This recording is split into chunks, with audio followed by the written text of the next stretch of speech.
Salut, salut! Acum o să vă prezint piscina aici unde stau eu, în condominiul ăsta. Am două piscine frumoase, una mai mică pentru copii, una mai adâncă. Am palmiere aici, uitați ce frumos.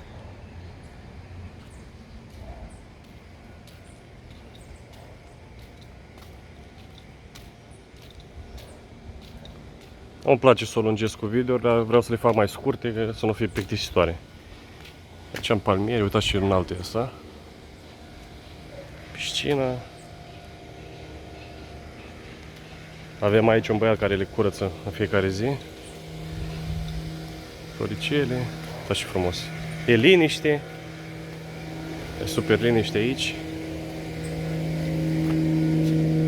De asta am și ales locul. Și este și aproape, foarte aproape de plajă. O să vă arăt plaja.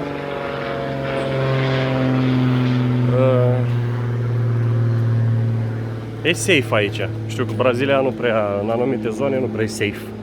Aici e foarte safe. Aici avem și o churrasquera. Așa o numesc ei în portugheză. Churrasquera e ceva de gen unde faci grătar. Grătarul, uitați ce frumos. Poate să fac oricine grătar aici. Deci locul este super, super, super. Așa, și nu plătesc.